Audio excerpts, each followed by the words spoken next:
చక్కగా వాక్యాన్ని శ్రద్ధతో వినండి, విశ్వాసంతో వినండి. దేవుని వాక్యాన్ని మనం వాక్యము చేత మనలను మనము వాక్యము మరి మనకు అర్థము వంటిది. వాక్యము 2 అంచులు కలిగినటువంటి పదునైనటువంటి ఖడ్గము కంటే కూడా వాక్యము పదునైనటువంటి. కాబట్టి ఈ లోకంలో మనల్ని మనమే, మన జీవితాలు, మన పరిస్థితులను మనం ఎంత మాత్రము కూడా గుర్తించలేము.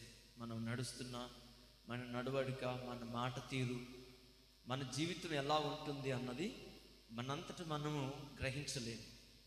కానీ దేవుని వాక్యము చేత మనం నడిపించబడటం ద్వారా మన జీవితాలను, మన పరిస్థితులను మనం అర్థం చేసుకోగలుగుతాం. మన జీవితాన్ని కొలవగలిగింది ఏదైనా ఉంది అని అంటే అది వాక్యమే.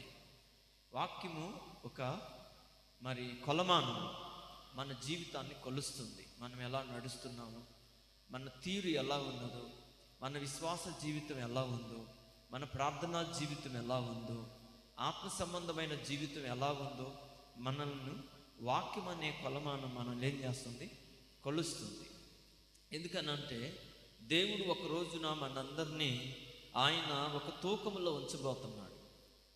ఎలాగంటే ఒకసారి మనము బైబిల్లో చూసినటువంటి ఆ మాటను గుర్తు చేస్తాను, వరకు మీరు వినండి దాన్ని. మనకు బెల్షస్సరు అనేటువంటి ఒక రాజును దేవుడు ఆ యొక్క త్రాసులో వేసి తూచెను అన్నది వాక్యం. అవునా కదా?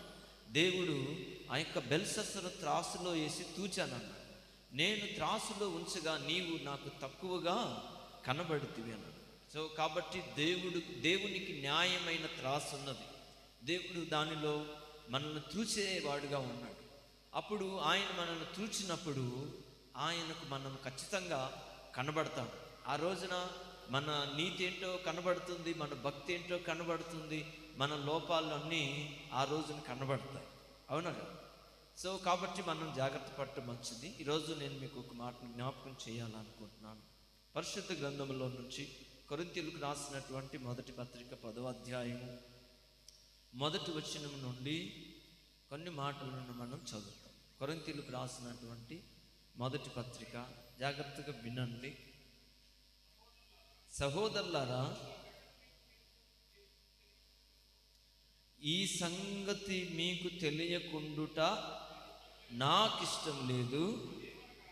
అదేమనగా మన పితరులందరూ మేఘము క్రింద నుండిరి, వారందరూ సముద్రములో నడిచిపోయిరి.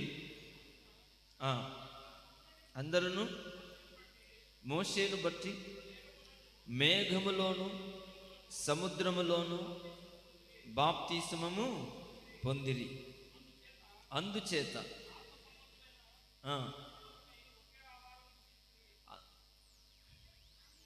అందరూ ఆత్మ సంబంధమైన ఒకే పానీయమును పానము చేసిరి. ఏలి అనగా తమ్మును వెంబడించిన బండలోనిది, వెంబడించిన ఆత్మ సంబంధమైన బండలోనిది త్రాగిరి. ఆ బండ క్రీస్తే. సో ఇక్కడ దైవజనుడైనటువంటి పౌలు కొరింథీలో ఉన్నటువంటి సంఘానికి ప్రభు రక్తము చేత విమోచించబడి ప్రత్యేకించబడినటువంటి సంఘానికి ఈ సంగతులను తెలియజేస్తున్నాడు. ఎందుకంటే ఈ సంగతులను మనం ఎందుకు జ్ఞాపకం చేసుకుంటున్నాము, మనము వీళ్ళను గూర్చి ఎందుకు మనం వింటున్నాము అని అంటే, మనము కూడా వారు ఏ యొక్క విశ్వాసం యొక్క అడుగుజాడల్లో నడిచారో, వారు ఏ దేవునిని ఆరాధించారో, ఏ మార్గములో వాళ్ళు నడిచారో, ఆ దేవునిని, ఆ మార్గమును మనము ఎరిగి ఉన్నాము, కలిగి ఉన్నాము, అందులో జీవించుచున్నాము. కాబట్టి వీళ్ళ జీవితాలను పరిశోధించడం మనకెంతో క్షేమము. వీళ్ళ జీవితాలను మనం తెలుసుకోవడం ద్వారా మనము సంఘముగా సమకూర్చబడుతున్నాము. కాబట్టి ప్రభు బిడ్డలమయ్యాము. కాబట్టి మనకు ఈ మాటలు ఎంతో ప్రయోజనకరమై ఉన్నవి. వీటిను జ్ఞాపకం చేసుకోవడం వలన మనకు ఎన్నో మేలులు ఉన్నాయి. మన జీవితాలలో మనం తొందరపడకుండా ఉండేటట్లు మనకు ఈ మాటలు మనకు ఎంతో మేలు చేస్తాయి. ఇంకొక విషయం ఏంటంటే, మనము ఇది ఆత్మ సంబంధమైనటువంటిదని దైవజనుడైనటువంటి పౌలు వాళ్ళకు చెప్తున్నాడు. సంఘానికి ఏమని చెప్తున్నాడు? ఆత్మ సంబంధమైనది అని. వాళ్ళు ఇక్కడ ఈయన ఇశ్రాయేలీని గురించి చెప్తున్నాడు. ఎవరిని గురించి చెప్తున్నాడు? ఇశ్రాయేలీని గురించి చెప్తున్నాడు. ఇశ్రాయేలీని గురించి ఎందుకు చెప్తున్నాడు అని అంటే, సంఘము తెలుసుకోవలసినటువంటి విషయాలలో ఏదైనా సరే ఫస్ట్ ఎవరైతే ప్రభునందు విశ్వాసం ఉంచి సంఘముగా ఎవరైతే ఏర్పాటు చేయబడుతున్నారో వీళ్ళకు తెలియాల్సింది ఏంటంటే, శరీర సంబంధమైనటువంటి ఇశ్రాయేలీల యొక్క జీవితము, వాళ్ళ విధానాలు తప్పకుండా ఆత్మ సంబంధమైనటువంటి వారికి తెలియాలి. ఇది గుర్తుపెట్టుకోవాలి.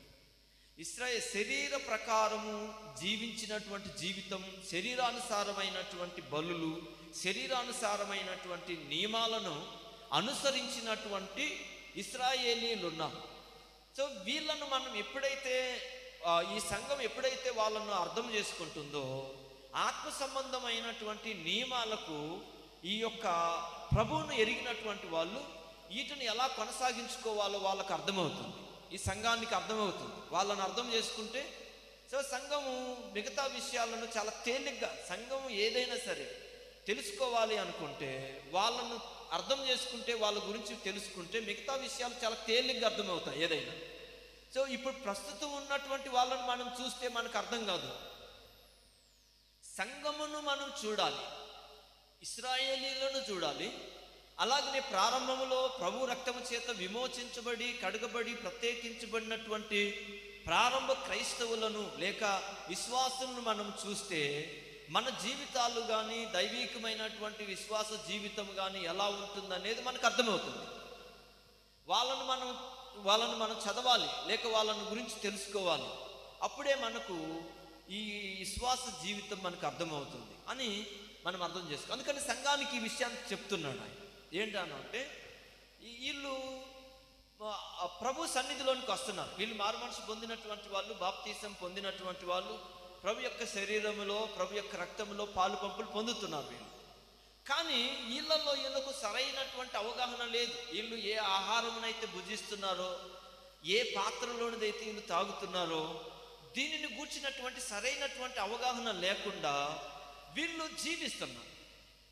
ఇప్పుడు ప్రభు శరీరము రక్తమును తిని త్రాగే వాళ్లకు ప్రభు శరీరమును గూర్చి, రక్తమును గూర్చినటువంటి సరైన అవగాహన ఉండాలా లేదా? ఉండాలి. అది వాళ్ళకి సరైన అవగాహన లేదనుకోండి, ఏం చేస్తారు? వాళ్ళు లోకంలో భోజనం చేసినట్లు, రొట్టెను తిన్నట్లు, ద్రాక్ష రసము తాగినట్లు ఈ యొక్క రొట్టెను, ఈ ద్రాక్ష రసమును తాగేస్తారు. ఆ త్రాగటం వల్ల వాళ్ళకి ఏమవుతుంది?